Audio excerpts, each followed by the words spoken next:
नमस्कार। प्रादेशिक समाचार के साथ मैं ज्ञानेश्वर प्रसाद श्रीवास्तव। पहले मुख्य समाचार। प्रधानमंत्री नरेंद्र मोदी ने आज गोवा में 3 आयुष संस्थानों का किया लोकार्पण। कहा, व्यक्ति का जीवन बीमारियों से मुक्त होना चाहिए।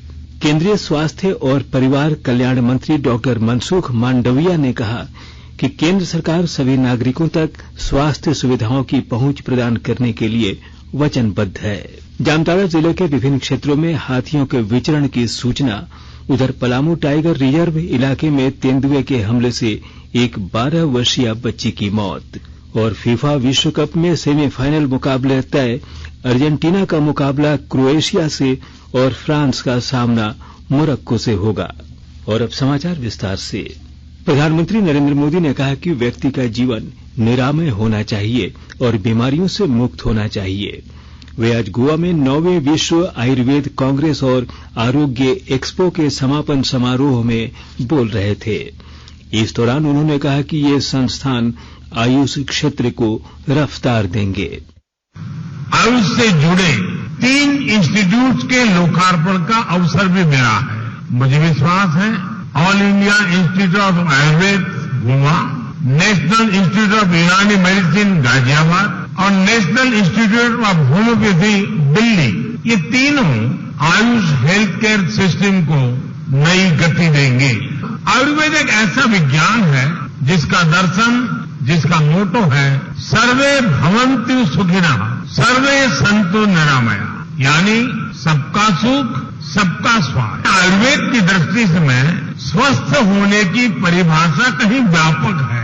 आयुर्वेद कहता है जिसके शरीर में संतुलन हो, सभी क्रियाएं संतुलित हो और मन प्रसन्न हो, वही स्वस्थ है। इससे पहले श्री मोदी आज नागपुर और शिरडी को जोड़ने वाले और 520 किलोमीटर लंबे समृद्धि महामार्ग के पहले चरण का उद्घाटन किया।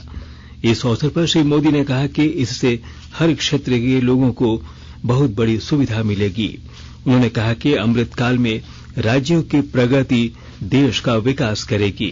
केंद्रीय स्वास्थ्य और परिवार कल्याण मंत्री डॉक्टर मनसुख मांडविया ने कहा कि केंद्र सरकार सभी नागरिकों तक स्वास्थ्य सुविधाओं की पहुंच प्रदान करने के लिए वचनबद्ध है।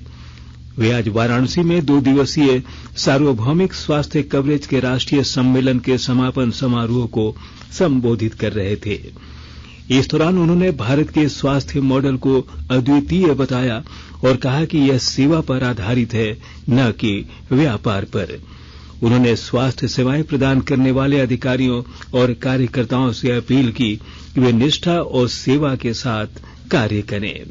वन विभाग साहिबगंज की ओर से उधवा झील पक्षी आश्रयणी के प्रबंधन को लेकर कार्य योजना तैयार की जा रही है।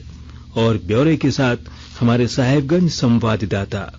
वन, पर्यावरण एवं जलवायु परिवर्तन विभाग भारत सरकार और वेटलैंड इंटरनेशनल साउथ एशिया नई दिल्ली की टीम के साथ वन विभाग साहिबगंज ने उधवा पक्षी आश्रयणी का संयुक्त प्रबंधन कार्य योजना हेतु हितधारकों के साथ एक कार्यशाला का आयोजन किया। इसमें विभिन्न पक्षियों के संरक्षण संवर्धन पर चर्चा किया गया ताकि उधवा बर्ड सेंचुरी को विकसित और वैश्विक पहचान मिल सके। साहिबगंज के वन प्रमंडल पदाधिकारी श्री मनीष तिवारी ने कहा कि उधवा पक्षी आश्रयणी में कई प्रकार के विदेशी पक्षी आते हैं। इसके अलावा बहुत प्रकार के सरीसृप भी पाए जाते हैं। इसके लिए कई विभागों के द्वारा कार्य किया जा रहा है। अब इसके समेकित रूप से विकास करने की आवश्यकता है। आनंद कुमार ओझा, आकाशवाणी समाचार, साहिबगंज।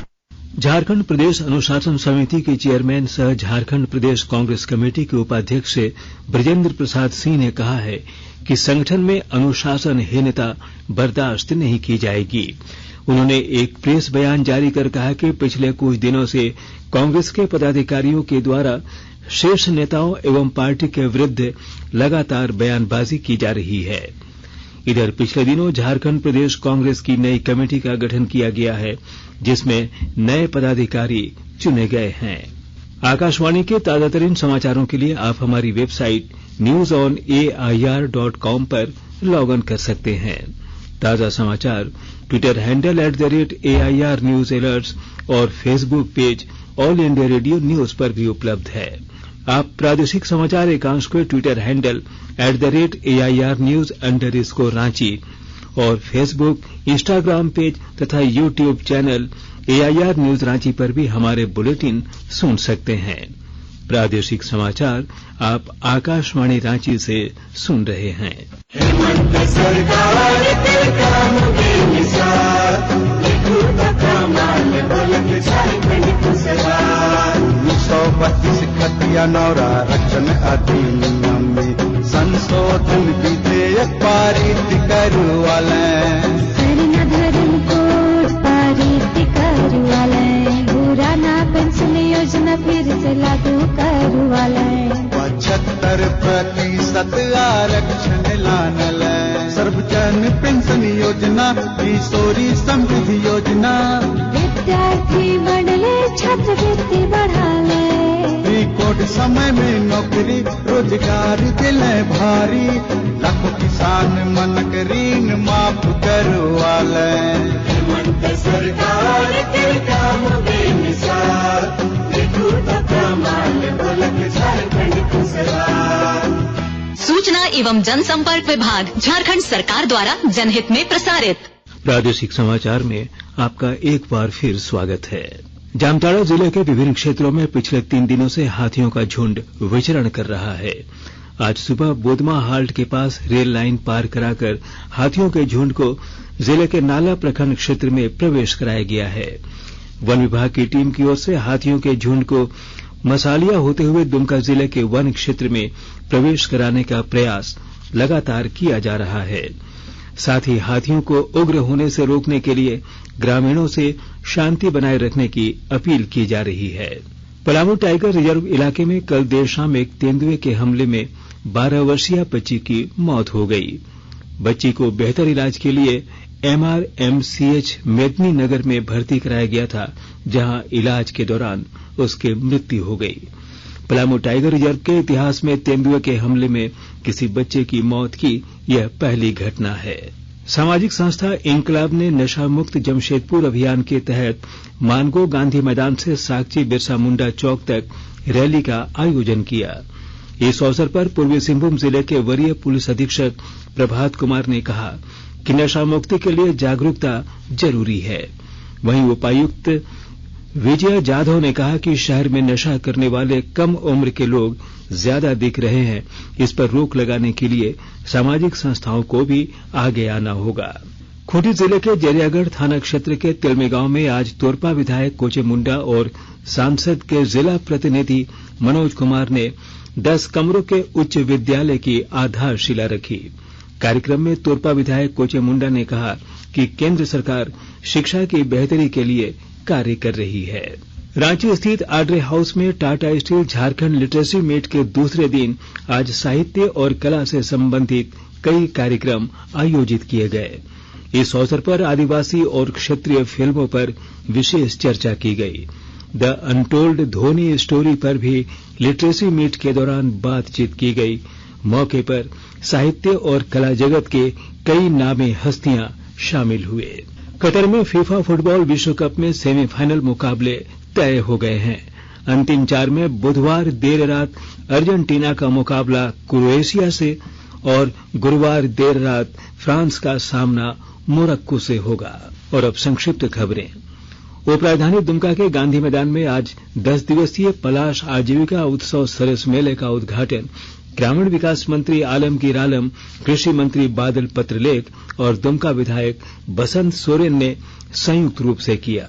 जमशेदपुर पूर्वी के विधायक सरयू राय ने बृहत जनसंपर्क सह क्षेत्र भ्रमण अभियान के तहत आज बिरसा नगर के कई इलाकों का दौरा कर लोगों से संवाद किया।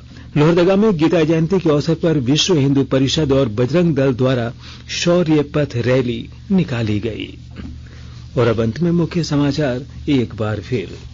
प्रधानमंत्री नरेंद्र मोदी ने आज गोवा में 3 आयुष संस्थानों का किया लोकार्पण। कहा, व्यक्ति का जीवन बीमारियों से मुक्त होना चाहिए। केंद्रीय स्वास्थ्य और परिवार कल्याण मंत्री डॉक्टर मनसुख मांडविया ने कहा कि केंद्र सरकार सभी नागरिकों तक स्वास्थ्य सुविधाओं की पहुंच प्रदान करने के लिए वचनबद्ध है। जामताड़ा जिले के विभिन्न क्षेत्रों में हाथियों के विचरण की सूचना उधर पलामू टाइगर रिजर्व इलाके में तेंदुओं के हमले से एक 12 वर्षीय बच्ची की मौत। और फीफा विश्व कप में सेमीफाइनल मुकाबले तय। अर्जेंटीना का मुकाबला क्रोएशिया से और फ्रांस का सामना मोरक्को से होगा। इसके साथ ही आकाशवाणी रांची से प्रादेशिक समाचार का ये बुलेटिन समाप्त हुआ। नमस्कार।